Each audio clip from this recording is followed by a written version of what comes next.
Peter, thanks for having us down. It's great to see you. It's been quite a while since well, actually, people won't know this, but since you took me on the pads. Yeah. I reckon it was about 10 years ago in the old Bolton gym. And that will always stay with me because although I boxed for a while, I've never been treated so aggressively on the pads or made to work so hard. Really? So, yeah, definitely. And Yeah. Is that one of your sort of trademark things when you're on the pads, or is it to make people work and to grind them down, or were you just trying to make a statement against me? No, it just depends who I've got in front of me and the things we need to work on. You know, like for yourself, yeah, we've just had a session and let you know what it's like, you know, the pace you have to go at and stuff like that, really. So, but yeah, it's been a long time ago, that Tris. Yeah, it were good days. Good days, for sure. Where's Huey in his development now? Because Huey's obviously he's still only 26. He's been around for absolutely ever, fought everybody already, but he's still only a puppy. Yeah. Yeah. Well, as you can see, this is his facility, and he's in here. He lives over there. He comes in here every day, and he's just grinding away. He gets lots of sparring. Got different guys who come from Ireland, everywhere. You know, and he's always in the gym. He's training, he's sparring, and he's always working on stuff. So, although he's not been active, he's still not been neglecting. He hasn't stood still because he's developing. You know, and now he's developed. He's you know, now we're dealing with a man. You know, he's an established heavyweight. He's a big, strong heavyweight. So, you know, it's an even playing field now. Hughie's always been. I said about Hughie when he was young. He's always been 5 years ahead of his time. You know, he's a very good, you know, young prospect coming through. And, you know, but you can't race nature. You know, he's just been not mature enough at them times, you know. We've only got to look at, you know, when he boxed Parker. Not Parker. Povetkin. Povetkin. You know, when you look at his build there in that fight, yeah, after his training camp, I'm sure he weighed 16 stone or 16 stone 1 pound. Yeah. And when you look at when he comes in here and you look at his body structure now, it's different fighter. He's a different build. He's thicker. He's more like that. He's heavier. So after endless training camps, you know, and watching what he eats and everything else, still, I think the maximum we got him down to was like 17.3, 17.4. That's into fight week. You know, so that's how much he's come on and put on in weight naturally as well. So he's grown. What does he need to take him to the next level? Is it stuff that you can do in the gym, or is it that experience and man strength and extra bit of... I think the man strength is that maturity. It's not just having the physical attributes, you know, it's having that everything comes with experience, you know. Now he's a man, he can take things in a lot better, he understands. You know, he's got his distance right. He's a lot more calmer. You know, all these things play a result. And but you know, look, I agree with you. He needs fights, and hopefully he'll have a couple of fights this year. And then Savannah Marshall's become one of the most talked about fighters in the land. Yeah. What can we say about Savannah? You know, she speaks for herself. Well, I'd like to talk. You know, achievements. You're obviously a cerebral guy who looks at the sport in many different ways. Oh, yeah. One of the things about Savannah that seems to have changed and a switch has been flipped is her confidence, her self-confidence.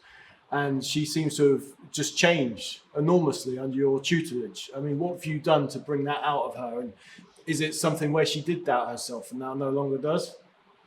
It's all about trust, you know. Obviously, she's been with me now, I think, over around 4 years or something like this. And that thing is, you got to have that bond and trust there. And it's just, there's one thing of trust, but to break it down, it's like if I say something to you, Tris, yeah, and I say, listen, we're going to do this, we're going to do that, and that's what's going to happen. And it happens. And then I say to you again, we're going to do this, I want you to do this in this boxing match, and this is what's going to happen. And it happens. Yeah? And so forth, maybe once or twice or 2 or 3 times, yeah? But when it keeps happening, and I keep saying, we're going to do this because I know that this is the situation, yeah? And we do this. And, you know, that trust builds up because everything that's been said to Savannah, everything we've worked on has come to fruition. Is she ever going to be able to land that big Clarissa Shields fight? do you envisage that happening down the line? Well, this is another thing, and I've always said to Savannah, you know, me and Savannah can control what we're doing. Sure. Yeah, we can't control what other people do. Sure. And this is the thing in boxing. But what I can tell you, Tris, and you know me, you know, we'll take a fight in the drop of a hat. Yeah, we'll take that fight now, even. Yeah, because you've got another fight coming up. But if that fight's available November, December this year, crack on, let's have it. So we're ready for that fight. How good is she, and how much more can you tap into? I think she's probably getting 75% at the moment. But to get 100%, I'm just working on a few different things with on the footwork and different things like that, where I'm totally happy, where she's absolutely comfortable with different things. So I'd say she's 75-80% there. But from when she's exploded on the scene, more or less from the Anna Rankin fight, she's increased another 20-25% from there. You know, Customato, the great trainer who had Mike Tyson, he used to talk a lot about pre-fight fear and that kind of stuff. Is that something you talk to your fighters about, or do you expect them to be tough, hard guys ready to go and not? No, it is. You've got to be a mind reader. You know, on a last fight, you know, we went into the gym. She started hitting the pads, and I said, I'm seeing it, and nothing's like going naturally with the pads. And anyway, she'd done about a round. And I said, look, calm down. So let's just take it steady. I said, look, can I just tell you something? Yeah. This was without her saying a word. I said, don't take this fight looking at the Hannah Rankin fight. Don't think about anybody else. We're into fight week. I said, and don't try and impress anyone. I said, because if you've got a mindset that you need to perform better than Rankin's fight, I said, you put undue pressure on yourself. Sure. Yeah. I said, so what I need you to do, I need you to relax. I said, do what you do in the ring, do what we do in the gym, and that's all I need. I said, so that'll do the pads for today. I said, we'll come back tomorrow. I said, and that's what we'll do. I said, I'll meet you down for food. So we sat down there having food, and she says, talking of it, she's here now. So, and she said, you know, you was absolutely right. That was on my mind. Because with all the people saying, you know, oh, Savannah, you're brilliant performance, she was worried in case she didn't excel better than that. Sure. So then, when things like this happen, yeah, you've got to know your fighter and know how to speak to them. So what he was saying, that he was a great man who you just mentioned, that is right, because you have to tap him up here, because you'd be the best fighter in the world. If something's missing and there's a bit of stress going on somewhere, it can totally throw you off. It's like a car missing. You don't get power anymore. Sure. In your old gym in Bolton, you had pictures of the great heavyweights around the gym. Were there any that particularly inspired you? Oh, I like them all. I'm a historian, you know. People put up, you know, black and white photos of the great fighters, and I always like them, acknowledge them, you know, because you know these are greats of the past. You know, we need to remember.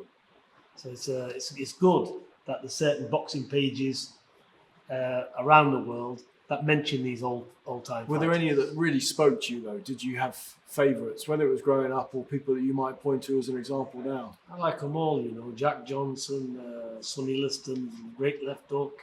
You know, there was loads. Who else is there? Gene Tunney was a very good boxer. Jack Dempsey as well. All of these types. Marciano was up on the wall, wasn't he? Yeah. Were you more of an Ali man or a Marciano man if you had to pick between the two? No, I grew up in Ali's time because I'm 53 now. So it was all about Muhammad Ali when I was a kid. You know, just loved hearing him speak, you know, and yeah. Did you like his character, that he was outlandish and flamboyant? I liked the way he was as a man, as a human being and everything else. And, you know, what a fabulous fighter. And that, you know, I liked it back in them days because the fighters would literally fight anybody. Sure. There was not much politics back then. The best fought the best. There was one champion. That was it. They'd fight each other in rematches and trilogies. It all went on. So it was a brilliant era for the fans anyway. What is your first boxing memory? Is there anything that stands out? You know, when you first went to the gym or first watched a fight? The first boxing memory was probably my father, really. Being little children and telling us things about his family. And Did he fight? no, he never. But all of his family did. So his uncles did, his grandfather did, and it goes back like this for a long, long time. So he used to tell me something, and he used to tell us all as brothers. He used to go and watch his cousin, and he'd be the bucket man in the corner, and all this type of stuff. So he was involved in boxing himself as a young man because all of his family was in it.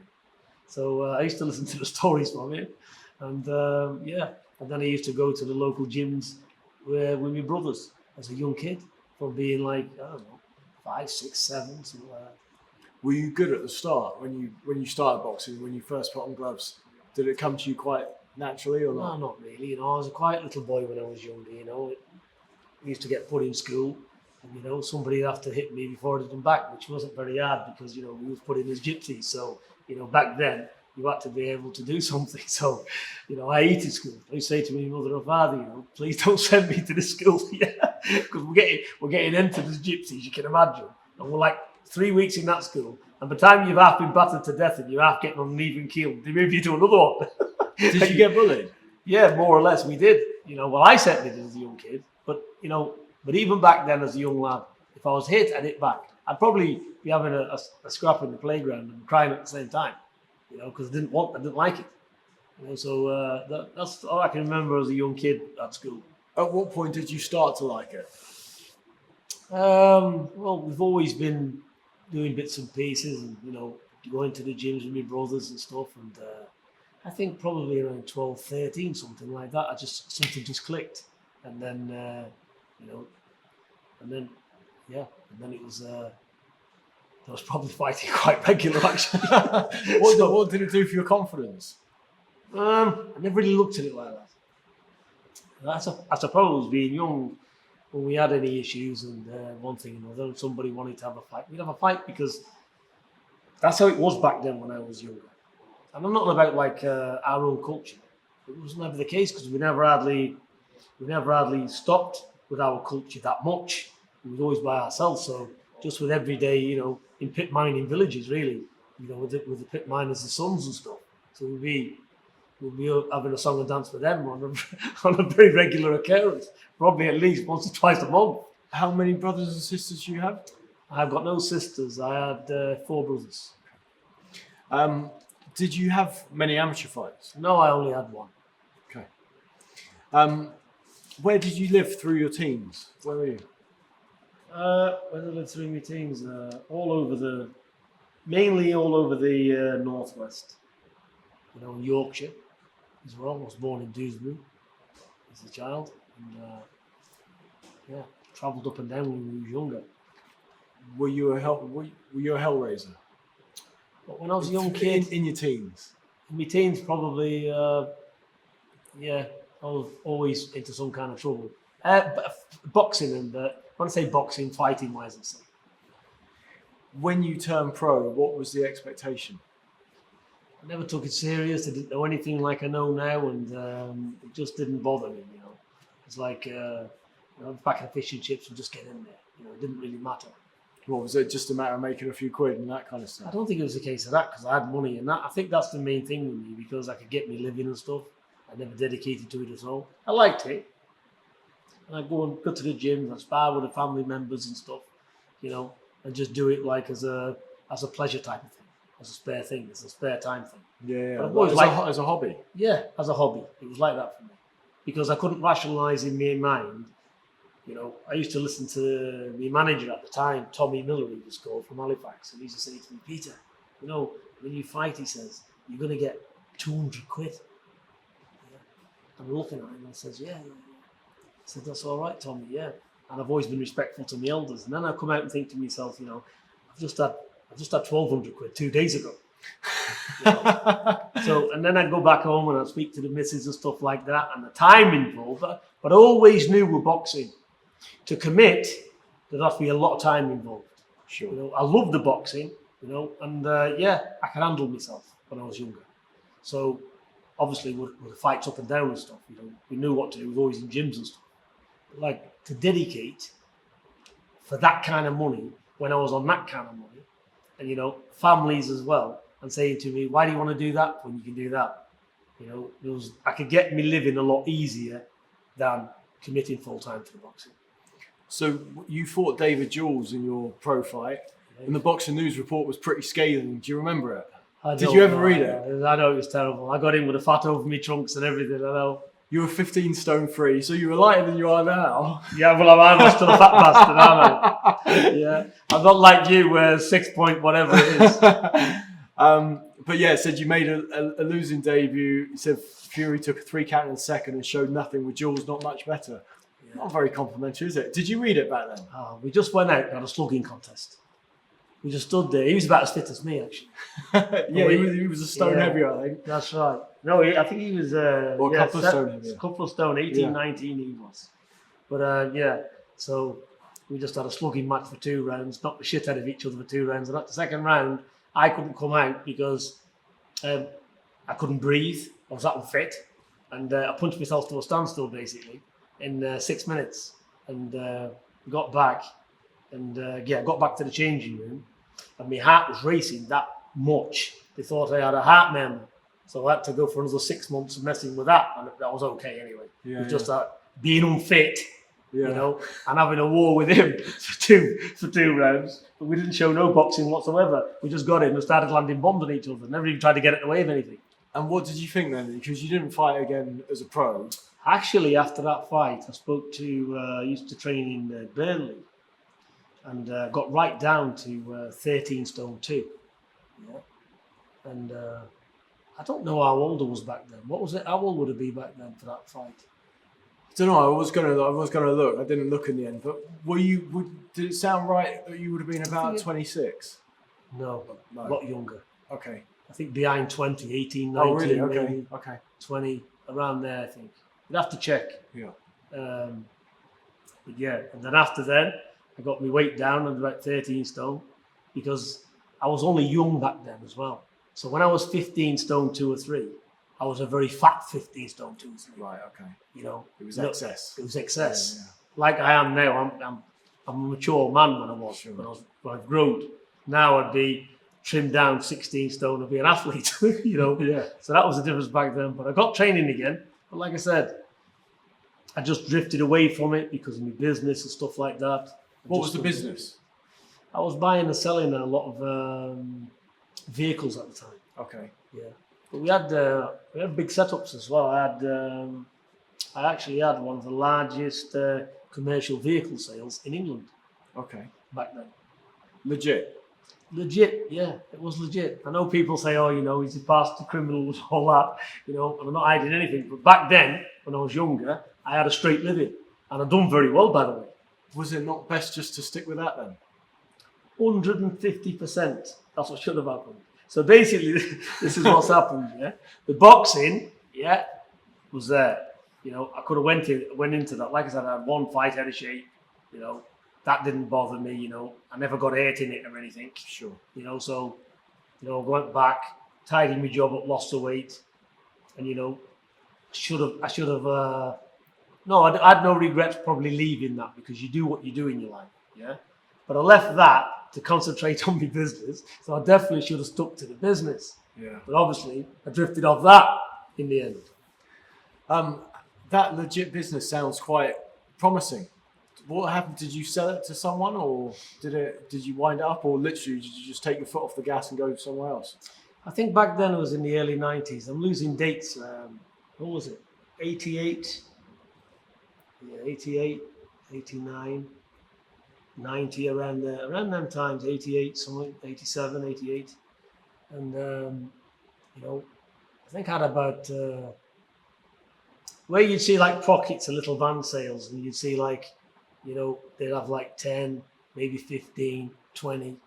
I had an industrial estate and I had about 200 on there. Wow, okay. Yeah. So I used to go to the auctions every week. I was just business minded. I used to go to the auctions and I'd say, I couldn't be lifting the bonnet up and having a look and getting oil all over myself. I had a suit on. I had nice cars, Porsches, whatever you want to say. Big detached houses, house what we built. So I was well off. Millions of pounds well off actually. And I had a 250,000 credit line with, I don't know if it's BCA or ADT auctions back then, I can't remember. And I used to just go there every week. And I used to say, right, look, as soon as they come through, I used to buy probably 10 worst ways 5, but at least 10, 15 vehicles a week. Yeah. And I used to get them back and there'd be an assembly line. I'd have a spray shop. I'd have this going on. I'd have that going on. And it was full time, you know. Back then, just advertising alone, I was spending probably 1,500 quid a week. Wow. Okay. Yeah, So you look at it back then, yeah. it was a lot of money. So that was the kind of money that I was rotating and dealing with. You know, I had accountants, I had a bank manager, I had an overdraft facility, and the normal things. Still normal stuff, yeah. Normal stuff, yeah. Yeah. So tell me about this. So then obviously life changes, segues a little bit. We've talked obviously about you fighting as a pro. You have a reputation as a bare knuckle fighter as well. I wouldn't say a reputation. I think what it is, I've always been a serious person, you know. And when I was younger, I didn't know no bounds. I think that's the only way I can look at it. Like if somebody wanted to have a straightening with me, I'd think, right, you're gonna have to kill me to win anyway, or I'm gonna have to be unconscious. So that's the way I looked at it. So the mindset was totally different back then, you know. So you know, and outside of boxing, when I started getting into trouble and stuff, you know, I was a proper athlete. You know, I was training every single day, you know, and a lot different. So that's just the way it was. When did you have your last straightener? Oh, I can't even remember. Years and years. Oh, was it that long ago? Yeah. After the boxing, or a fair while after that. Yeah, of course. How many do you think you've had over the years? Loads. Well, from being a kid to up and down, I can't remember. Every other week we've had it when we were younger, and probably about not many arranged fights, maybe 2 or 3 or something like that. When you look at arranged fights, are they money fights? Not necessarily for money either. You know, people would bet on it, but maybe you wouldn't get any money, so you'd just be one of them. It'd probably be families against family or some bullshit like this. Was it unsavoury stuff, or is it just normal and part of the culture? No, I never used to have fair fights. That was another thing. You know, I insisted I wanted it all in. You know, because back then I used to say, look, do what you can to me because I'm going to definitely do it to you. So we'll have it all in. I don't care. So that's the way it was. What was the worst thing that was done to you? I've had fingers in my eyes. You know, I've had all kinds of stuff, but you know, thankfully, no serious injuries. What was the worst thing you've done to someone? I don't really want to discuss. I wanted to say, you give and you receive. I'll ask you one side. If you're having a bear fight outside and that man's trained up for God knows how many months, and it's an all-in fight, then you're going to try and inflict damage at it. So it didn't matter to me. It's like when boxers are boxing, they don't think, oh, I'm not going to hit you hard. You know, you might die. You're not going to box, are you? Sure. So when you're in there and it's you and him, you know, and it's all in, you know, what are you going to do? Go on the floor and get your face kicked off? You know, well, you're going to do what you can, aren't you, to win? Yeah, sure. Plus, there's a big thing with reputation as well, right? Yeah, exactly. You know, my father was everything to me and upholding his reputation. But the reputation I ended up with was not what my dad wanted in the end. In what respect? Well, my dad was a righteous man, you know. He's a God-fearing man, my dad. He was always dressed very respectable. You know, he was quiet. And he used to say to me, listen, you know, you can handle yourself. You've got money, you've got wife and kids, you know. Why are you going down this route? You know, you're either going to end up, and he did say, you're either going to end up with a lifetime in prison or a very long time, or you're going to end up dead. So he said, there's only 2 things on the cards for you. He said, so, you know, as a father talking to his son, I should have listened to me dad. Because my dad was really the only person I should have listened to or would have listened to. But with hindsight, look at how things are now. It's not bad. Yeah, because I've got a good family and they've helped me with stuff, you know, because I think looking at it back then, I think if I had no family, yeah, namely me wife and me kids, and they put the brakes on me more than anything, well, I'd have been 10 times worse. I wouldn't have been here. I probably would have been dead, or somebody would have been dead, and I'd have been doing life and not getting out. So I think it's they got to take a lot of credit because there was no breaks in my life. I wouldn't stop at anything. You know, if somebody done something to my family or somebody in my family had an issue, and they'd say, "Oh, I'm going to have a straight." And I'd say, "Forget about that. I'll send 10 people. We'll wipe them out." So it'd be that kind of thing. I wouldn't just mess with you. You'd have a problem. Yeah, so there was a line here where I've read and heard you say you went from looking after people to looking after areas to looking after cities. So that speaks volumes about the impact that you could potentially have back in the day. Well, yeah, and not only that, and this is what I used to get. And when I was in the prison, I used to get category A gists. And you get when you're category A, you get a gist of should you come off the book and this and that. And they used to give me all good stuff, yeah. And I used to just, in the end, after doing 5 or 6 years, I used to just roll over the 4 pages and go straight to the back, yeah. Because it always used to go, you used to talk good about me, and then they'd say, however, Mr. Fury has, a vast connection of people in the underworld, organised crime. He's a head figure in the organised crime. He's a major threat to the public, the state, and the police as a whole. Was that accurate? No. Which part? Well, look, they believed it was accurate.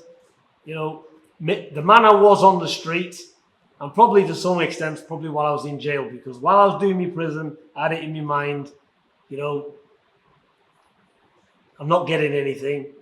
It was like, I'm trying to think of the exact mindset, to be honest with you. It was like, do you think this is going to make me buckle? Sure. It's not. Yep. It ain't going to make me buckle. Nobody in your jail can make me buckle. Never mind the system. And then sometimes I'd come off a visit and see the family and stuff and think to myself, what am I doing in here? And we all go for them times and being oppressed as well, because when I was doing my jail,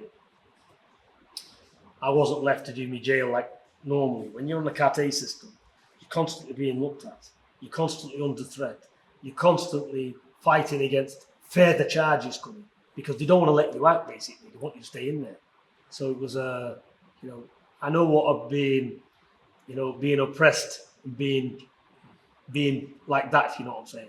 So I know... ground down. Or people attempting to grind That's down. right. So that never worked. So that you can see, if hard jail didn't really work, really what's gonna do it?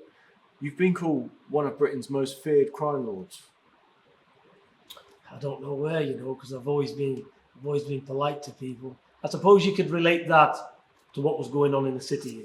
So it said you were a drug baron who ran an amphetamine empire from prison. So obviously that was what you went down for the first time. And then while you're in prison, they're saying that you still called the shots. No, this is what I mean. In the criminal world, you've got a lot of, say, petty informers, where they'll say stuff and get some money, So this is what I mean. When you're a big target, they'll offer people money, any information, and although they ain't got any, they'll go back and say, do you know what? I heard him say X, Y, Z. I'm doing this, doing that. So no, I didn't do anything when I was in prison as a category A prisoner. So there's none of that going on, So there's a lot of some stuff is right and some stuff isn't. So a lot of intelligence, even the police themselves will probably say, 60, 70% of it is bullshit. Can I ask you this? In terms of dealing, did you take stuff? No. Never? You were never into it in any way? No. Smoke? Why is that? Just because it's part of your lifestyle? It's not part of your belief system? Not as part of the belief system. I never really looked at beliefs. I never even given it a second thought back then. I had to be sharp, on the ball, control 80 or 90 people around me, and deal with people. And I was probably old school back then, because I'd want to deal with you in the daylight. I'd want to go to your house, knock on your door. You've had plenty to say yesterday, and put your teeth in, and say, listen, you think you can have a fight, can you? Get on this grass and show me what you can do. You've had a lot to say yesterday, An incident, I had some fellas looking out in an Indian restaurant there, because all these shops used to pay some money as well, But it wasn't like, I know I'm laughing about it now, but it wasn't like oppressing them to pay it. They wanted to pay it because, look, when you're in rough cities, right? You get people coming in, being drunk, they don't want to pay the bill and everything else. So I allocated certain people to look after these people. Protection. Yeah. And I said, if anything happens to these, I said, if anything goes wrong, I said, you're responsible. I said, because you're under my name. I said, so if that man has got a problem, I said, he ain't going to want to pay me, is he? So I said, then you've got to answer to me. I said, and you know what I'm going to do with you. So I said, do your job properly, and we don't need to speak anymore. Yeah? Okay, Peter, no problem, we'll do it. So this particular incident, one fella's jumped up, he's put the nut on one of them, yeah? Anyway, the other two has run out the restaurant. So they've given me another story, yeah? Because he didn't tell me that. And I turned up for this group meeting, yeah? Of how things going, and this, that, and the other. These three hasn't turned up. They've rang in like sick. Yeah, and started saying to me, oh, it's this and that. And then somebody else, I said to somebody, I said, go and investigate that and see what's happened. Then I found the truth of it. So rather than dealing with them three first, I said, find out who that is. Because he's gone, I don't care about him, meaning myself, yeah, and everybody else. So I ended up going around the house. So I went round the house. It was very funny, actually. His wife said to me, are you Hughie Fury? Yeah. I said, yes, I am. I said, is your husband XYZ? She said, yeah. I said, so where is he? She said, he'll be back at 2 o'clock. She said, he'll be back at 2 o'clock. She said, I said, where is he? She said, he's a builder. He's doing some building work. She said, have you come about yesterday? I said, yes, I have. She said, okay. She said, well, if you come back at 2 o'clock, I said, what are you going to do? I said, you're going to phone him, tip him off. Oh, no, she said, my Gordon's not like that. She said, he'll have a fight. I said, perfect. I said, even better. I'll wait over there. Oh, Gordon's turned up in his escort van. So anyway, I've let him go in the house, knocked on the door, he's answered the door, yeah, and that's it. Well, something's happened. But this woman, I never forget the woman, yeah, because as we're trying to get it, I said, anyway, he couldn't fight at the end of the day. He was just a typical builder, you know, lifting a few weights, you know, not on kind of the level we was on, yeah. So anyway, that's it. That's finished with, yeah. But just as I've hit him, there's a police car at the back, yeah, because back then, I was being followed up and down. I had like armed response teams. I'd been ripped out the car 3 or 4 times a day, you know, in the night time, red dots all over me. Get out, get on the fucking floor. All this was going on, yeah. All the time I'm speaking, it was like this. It was like Armageddon, really. And these two uniformed coppers just come, policemen, yeah, come up the back of me and seen it. And he said to me, right, you seen what's happened? And the heat of the moment I've turned around, I said, you need to just reverse back. I said, while you still can. Yeah. Anyway, so he looked and he said to me, don't forget it, he went, oh, hang on a minute. He said, look, we get $250 a week. That's what he said to me, this policeman, yeah? He said, $250 a week. He said, and he looked back to the other one, he said, did you see anything? He went, no. He said, Peter, are we okay to go with you? He says, yeah. I said, listen, just get in your car and leave us. It's got nothing to do with you. You're interfering with my business. Yeah? I said, good day to you, yeah? All right, all the best, yeah? They've got in the car and they've gone.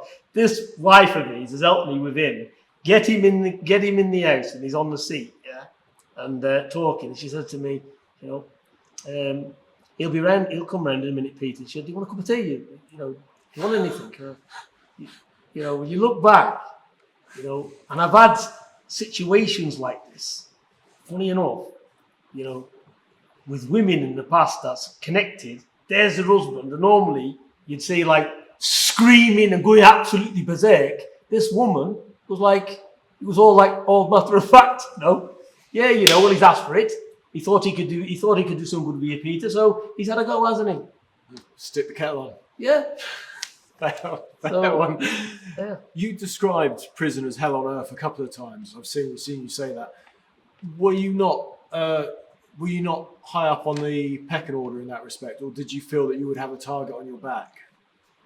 I didn't hear much of it. Yeah, you know, you got to train every day. I think when I was in prison, I trained for 4 hours every day anyway. I was always in the gym. Weights. They had some bags in there. Frankland up in Durham, they had a boxing ring in the back. So that was the best place I went to because you could actually box in there. Yeah. And in the other jails they didn't like it, but we always used to do it. And we used to spar with each other. And if there's a problem in there, we used to say we was going for a spar, but really we'd go in the back and have a row. So that was always going on through the system there, now and again. Not regular, but now and again. Was there a worse prison that you went to? They're all. I think. Look, when you strip down and you get in trouble and you're looking big sentences, and you took to prison with armed response, helicopters even, So when you've gone through all of that and you see what you're down for, and you can't. You're in the block, and they can't let you on the system, and there's got to be 6 before they can open the door and pass you your food and slam the door again. So when you look, when it's like all this, you get closed visits. Did you get many visits? Yeah, my missus used to come every week, or when I was on remand, even 2 or 3 times a week if she could get in. But a lot of the time they'd say, you can't get in, so she'd have wasted trips everywhere. I think it went on sometimes for 12, 18 months and I never had a visit because of all that going on. So what, from anybody? No, I wasn't allowed to see anybody. I had to have all my visits cleared. I think I never seen my mother and father till at least 2 years after I went in. How hard was you being in prison for them? It was very hard, and that's the thing. That's one of the things I do regret. It was hard for the family because although I thought to myself, and I had no bounds and there was no limits there, and for my family, I should have thought of them more. I should have thought of what it was going to do to my mother and father, and I should have thought what it was going to do to my missus, and bringing up babies really by herself. So there was no thought consideration there where there should have been. And how often did Huey write to you? Every day? Huey was days old when I got arrested. No, Huey, brother. Every day. He wrote to me every day. He did. I heard from him every single day. I used to get his letters, and what were he talking I used about? I used to get letters off him every day, Monday to Thursday, and then something would happen with the post, and then over Monday I'd have the Friday, Saturday, and Sunday ones, and sometimes he'd stick them all in one envelope, and he used to read them. So yeah. What was he putting in it? Just what he was up to and what the family news was? Yeah, keep your chin up, and I've been there myself, and I'm here for you, and all this type of stuff really. Just just loving letters really from the eldest brother really. This is going to sound naive, so apologies in advance. But were your parents, proud's not the right word, but you were a high up gangster who was very successful. My words, not yours. Were they not proud of that? And you see, obviously, I'm at cross purposes here because in many ways you're a success story, but doing the wrong stuff. Not Is really. there no? There's was it embarrassing for them or was it? I think, look, I never made any money through crime because when I made some, it went again. Or because you had to pay it back? Not because that cost me £1 million to pay back. Look, there's money come in, there's money go out. It's all over the place. There's no value there, and it didn't benefit me anyway. Sure. Because you got idiots, and say, right, there's take 2 or 3 million, mate, and sort that out. Yeah. Next thing, there's a chain in there. They've either took it or something's happened or whatever. Yeah. So it's all a waste of time anyway. That's why in these later years I don't promote crime because one, you get nothing out of it, only headaches. And if I'd have carried on in crime and went through with my obligations, people would have got wiped out. And then what am I going to do? I'm going to get lifetime in prison for somebody who's only a prick anyway. So, these things you start realising as time goes on, you get wiser. Again, apologies. I know I said I wanted to talk to you a bit about some prison stuff at the start, and I do appreciate you answering this. Were you, because people will be fascinated by this, I've got to say I'm interested in some of it as well, but were you away with some of the bigger names, people that we've seen go down? Were you away with a Charlie Bronson or people like that? Yeah, I was, and I used to speak to him a few times. He was in the block, I was in with the Richardsons. I know everybody really. But sort of Mickey McAvoy was one of them. Mickey McAvoy is a very close friend of mine and still is today. From the Brinks Mat Yeah, thing. I know him very well. He's a personal friend of mine, Mick. He's almost like family to me. We go back a long time. Was there anyone that surprised you with who you ended up liking? Not like a Mickey, someone who you didn't know or didn't have or maybe had a preconceived notion about who you thought, he seems all right, that might surprise anybody. Look, just because whatever they're alleged with or whatever it is, when you're in there, you're all the same. You've got to get through the best way you can, I do know these people. I know them very well. Nice guys? Definitely. Are you a nice guy? I definitely think so. Were you a nice guy then? When I was in the prison, to people that I liked, but to an idiot or somebody half a junkie or somebody messing around, somebody being clever, just put the teeth out straight away. They wouldn't even come in my company, to be honest with you. They used to choose my company and it'd be him, and him, and the rest of them could jog on up there. Wasn't interested. As a matter of fact, they took me for some investigation back to Strangeways from Full Sutton in York. Now, I'm a double Cat A prisoner coming back to Strangeways where they didn't want me ever, because it's Manchester. So it gets there and this governor comes out, I'll never forget, he's got a little tweed and a dicky bow tie. He comes out. Now, the last time I went, he said, "Peter, I never want to see you in my establishment ever again." I said, "Well, it's mutual," I said, "I don't want to be here." Yeah. So back in. So he sees me and he goes, and he says to these, and they've got like a book, and it's called Doc 1, which means when they move me, it's ordered from the Home Office. The prison can't move me, I was under the Home Office. They had to, that's for category A, the prison ain't got no control. So he gets there, and he says to these prison guards about 11 o'clock at night, he goes, "What's happening? You've effing brought in, yeah? I'm not having him in my establishment." And I'll never forget these, there was I think there was six of these transport people taking me. And they said to him, they went, "You've got no authority here, yeah? We're from the Home Office, you're taking him, yeah? Where are you putting him?" Anyway, he's effing and blinding me, this governor, anyway, in the block. So they pulled me out of the block about a week later and he puts me on the wing. So rather than put me on the Cat A wing with all the other people that I know, all the Cat A's and stuff, they've put me, which was back then, I think B wing or A wing, I can't remember. And there was about 200 prisoners on it. But all these prisoners are like Cat B, whatever they are, come off the street, I don't know what they're doing, into petty crime, probably broke a window and stuck a stereo. This type, they put me on the landing with you. And you can imagine the noise is humming through the system. Now, I've already done 3 or 4 years in a cell by myself, categorized up, hardly nobody around me as such, on small wings, but obviously in a prison with probably 2,000 people, but still enough to have space by yourself. So they put me in ghetto land here. So next morning I come down and I've managed to get some phone cards because it was like railings.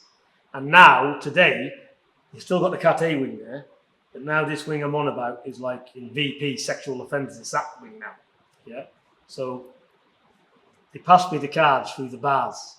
I said, "Yeah, Peter, mate, you called, yeah?" I said, "Oh, thanks very much." So I'm sat there with the card. And one guy's come, I'm waiting to use the phone, and there's 2 of them. Now, I've seen these 2 tossers, practicing kickboxing outside. There's a black kid and a white kid, and they're doing this kickboxing, and all the shadow boxing and all that. So they must have been the 2 bullies of the ring, They must have had it under control. So I'm spinning this card around. It used to be the cards in the system. So I misunderstood him and thought he said, "Have you got a card I can borrow?" And I looked up and I said, I was in a world of my own. I said, "No, mate." I said, "I've just borrowed this one." I said, "I've only got this one card," I said, "and I'll wait to use the phone." So he went, "I don't think you've heard me properly." He says, "I've asked you to give me the card."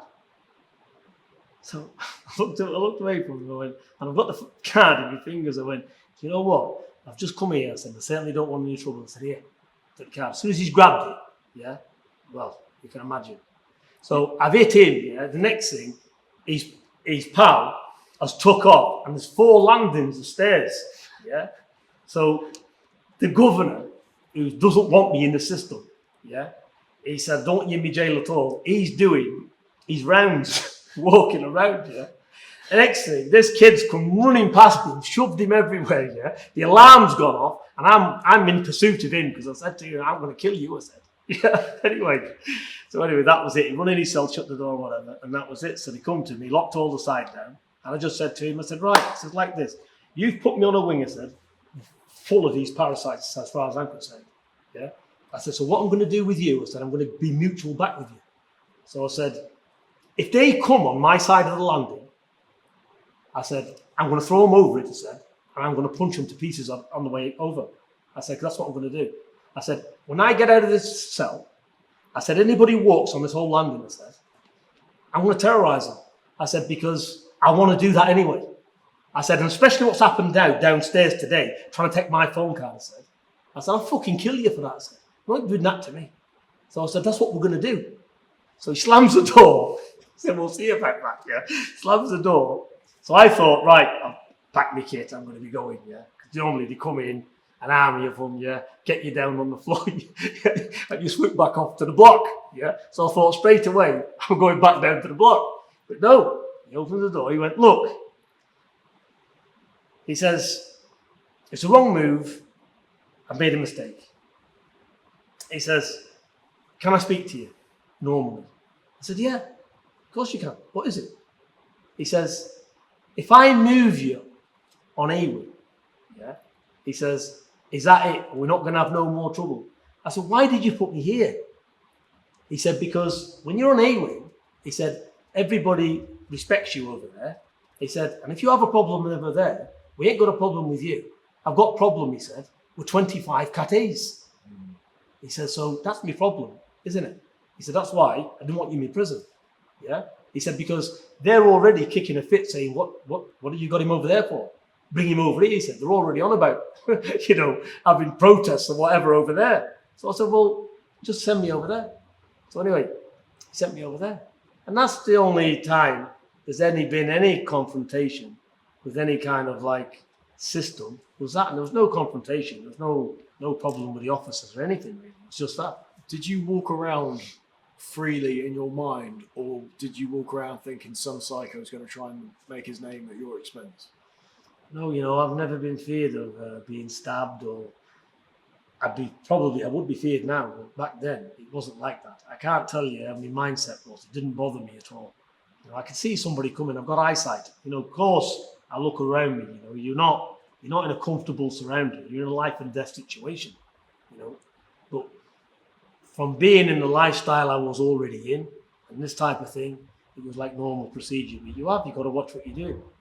But that wasn't really possible with a company that I kept, because I never really socialized with that type of society there.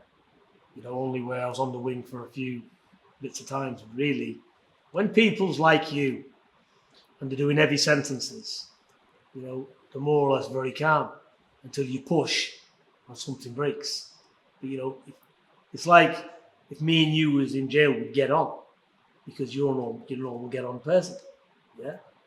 But if some idiot's there, it doesn't need me to deal with him. There's people just like me and you, another 20 or 30, that will deal with him anyway. Sure. So it was like that.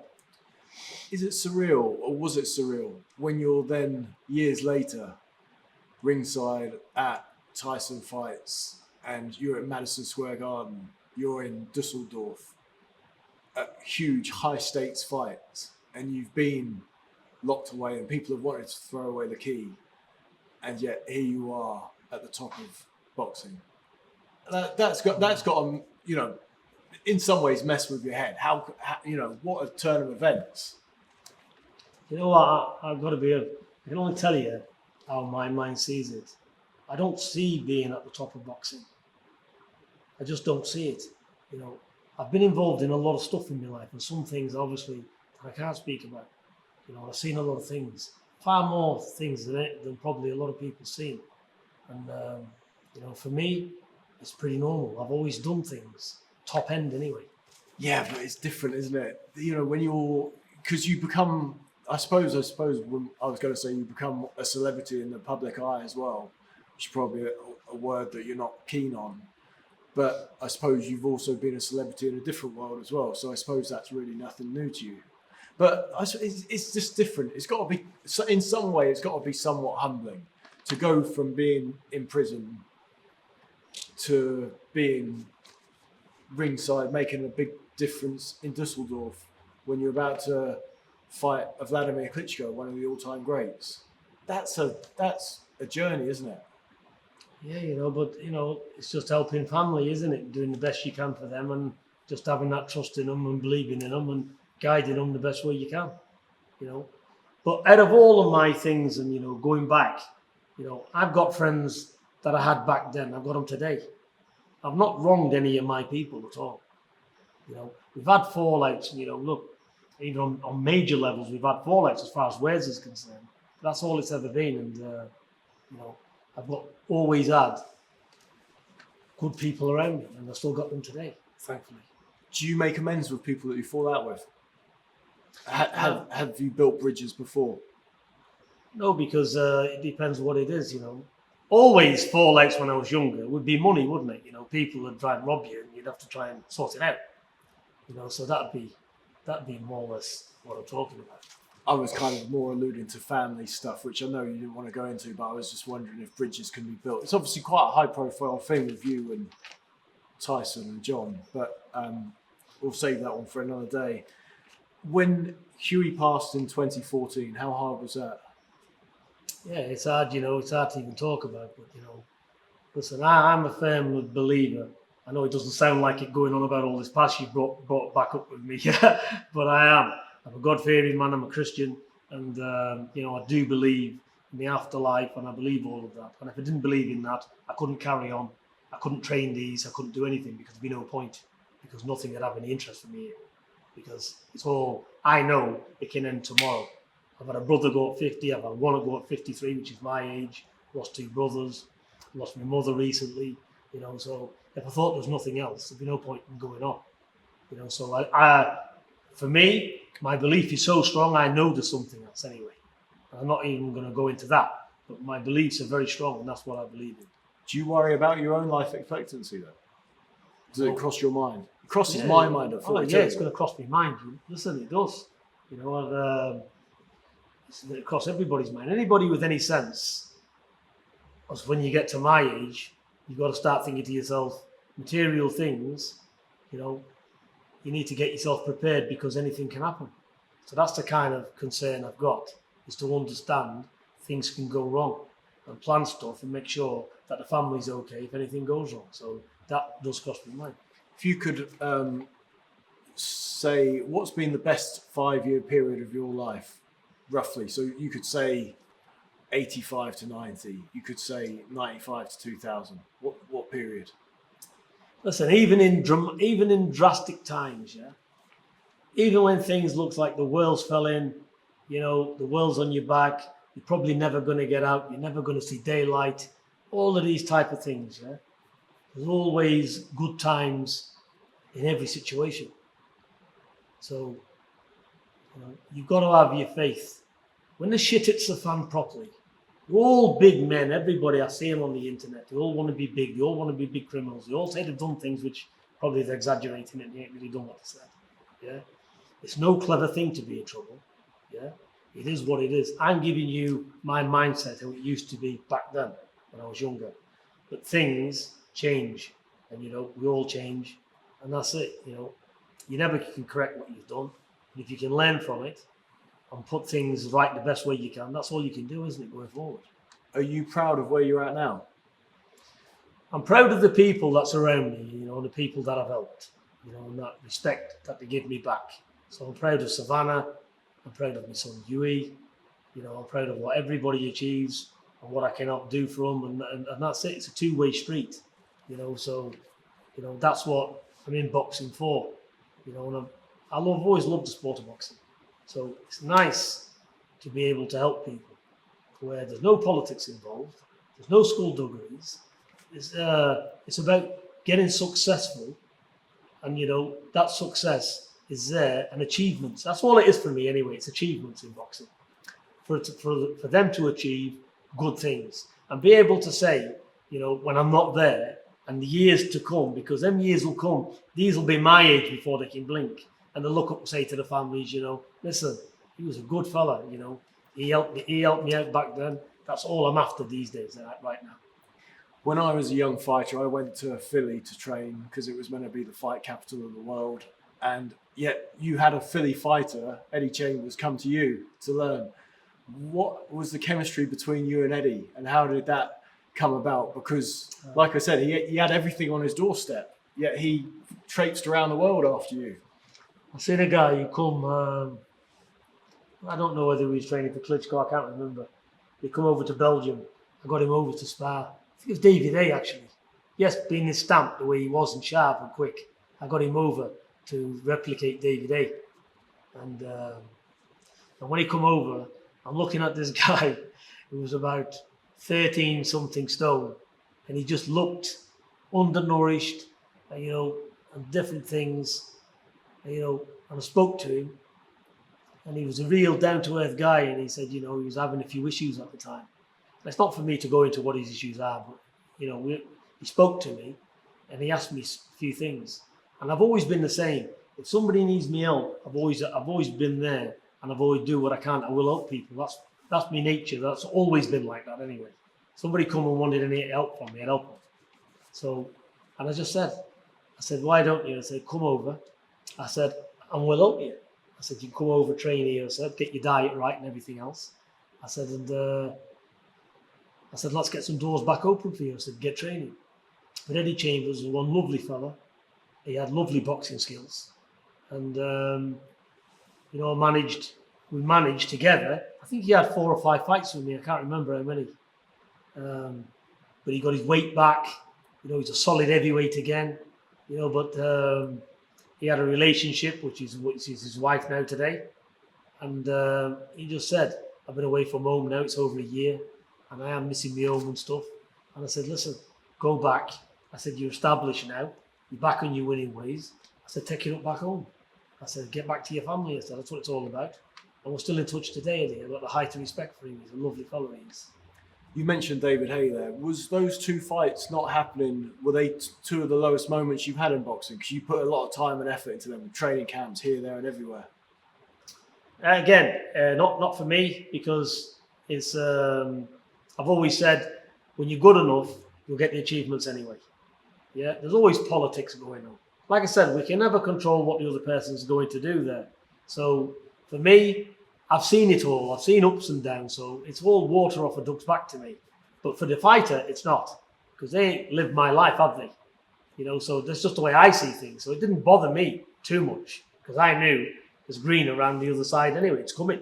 So I'm very patient like that. And in boxing, I'm patient as well. So I just didn't see it. I think what had happened, though, Tyson took it fairly bad. He was upset about it. What about, is it Rico Verhoeven? Rico Verhoeven. So he's been part of your setup as well. What's he like? He's a unified world kickboxing champion. He's been so for, I think, 9 years now. And we haven't got a unified champion in the heavyweights, but he is a unified kickboxing world champion. He's got belts everywhere. And his trainer, Dennis Crowhill, is a very good friend of mine. And we started working together.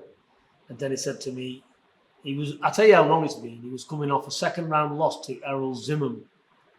And we got him down, and he come down sparring with Tyson and Huey. And I got up very well with his trainer, Dennis. He's very high up in that sport as well. He's known as one of the best trainers in the world. And he is. And he just said to me, and this is the thing what I'm going to speak about. Nothing's a one-man achievement. Because Dennis would say to me, Peter, he keeps getting hit. And he said, can you work on his punches? He says, and we worked on it. And over the years, I think we've always worked together. Even for his last fight, I was there in Holland.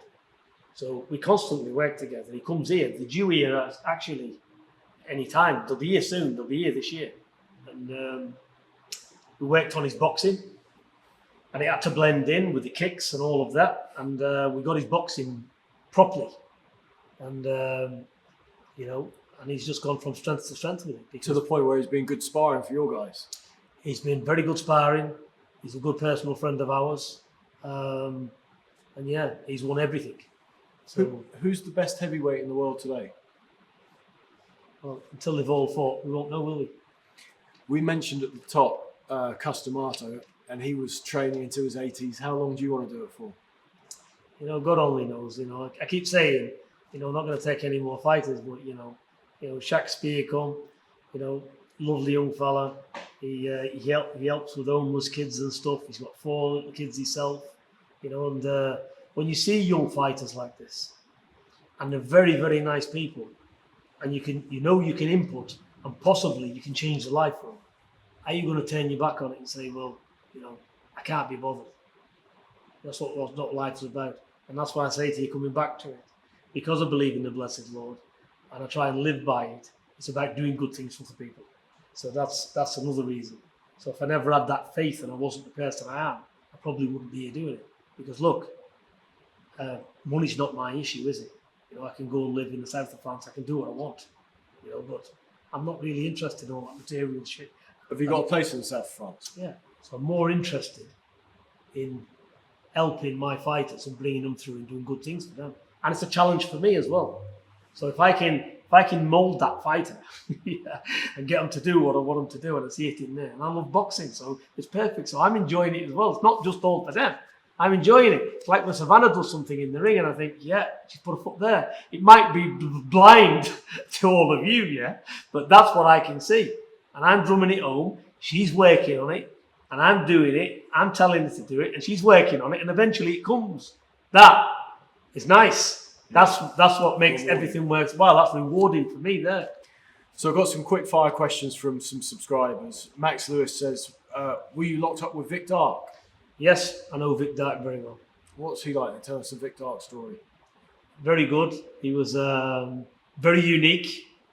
He sliced his 2 ears off because he didn't like them because he stuck out. And he fancied a tattoo. So he won't be listening to this then. Oh, he probably is. He's listening. He's a good friend of mine. I hold him in high regard. He wanted a tattoo, but then Vic ended up with tattoos all over him because he liked them. So have you got any? No. Any reason? My dad never had any, and I've just never. It's not been a thing for me. I've been interested in, and it does say in the Bible and stuff not to do that with your body. So I not really because of that. I've just never bothered. Glenn Wilson says he wanted to know about your relationship with Tyson, which we said we wouldn't necessarily go into, but he wanted to know, has your attitude changed towards female boxing? Definitely. So were you anti it back in the day? Yeah, well, I've got daughters and myself, and I look at them. I've got a daughter, a sissy. And, if somebody punched her in the face, there'd probably be murders committed. Yeah, so it's my child, isn't it? So when I'm looking at my own daughters and I'm thinking, getting punched in the face, so yeah, I never really looked at them. So that's what it was. Andy Moyes, I'd love to know his thoughts on Mick Hennessy, who I think is underrated. His reaction when Tyson left him, and does Mick still have an interest in Huey and Savannah? Mick does have an interest in Huey and Savannah. He's a long-standing friend of mine and always will be. I think he's probably one of the best talent spotters in the world, Mick. He's nobody knows his boxing better than him, and he's an old-fashioned school type of boxing man, Mick. He's not somebody for the media. He's not bothered. He's a family man. I know all of his family, so I can't speak highly enough of Mick. And he's a good friend of mine. Derek Walmsley asks, I like this, is there a Peter Fury boxing style? If so, how would you describe it? I'll let my fighters describe it. That's the best. Norman Barton, you always come across as quietly confident and calm. Any big influences from psychologists and or philosophers? No. Did you read much inside? Because I know where he's coming from with that, because you come across as well-educated, very lucid, good talker, good communicator. Like, where do you get that from? Well, I went to education classes when I was inside. Okay. I took But did English. that help? Does that help with your communication? Oh. Did you feel that helped with your communication skills? Or No, I've always been able to communicate. I was put to work from being like 8 or 9 years of age, knocking on doors for my father, speaking to people. You have to communicate. So I've always been brought up to communicate and get me living, because that's the way our culture is. So I can always speak to people, always had confidence. So it's never an issue. Okay. Well, I think that's just about me done. I think everyone will be dying to know. Obviously, we started at the top there talking about me on the pads. Could I have been a contender? That's not where you start. It's not where you start, Tris. It's where you end up. No. Look, you know what? I'll tell you something now, yeah? I got into training about 4 months ago, yeah? And I've lost about 32 pounds at the minute. And that's down to you and Enzo Macronelli. Oh, really? Kicking your butt on social media? No. Looking at what you're doing, Yeah. looking what Enzo's doing, and I thought, look at these guys here, look what they're doing. And I thought, I'm older than them, and I need to get my act together and be healthy, because to keep the cholesterol down, the blood pressure and everything else. So it's no good being overweight. So it was just it was yourself and Enzo made me realise to just get in the gym and start doing something. And Enzo wants to have another fight. Why not? He's looked after himself. He can fight. And he's got a good dig on him as well. And look at the shape he's in. Yeah, he's in great nick. Brilliant. Well, thank you so much for your time, Peter. It's been brilliant. God bless you. Thank you. Good to see you as well. Likewise.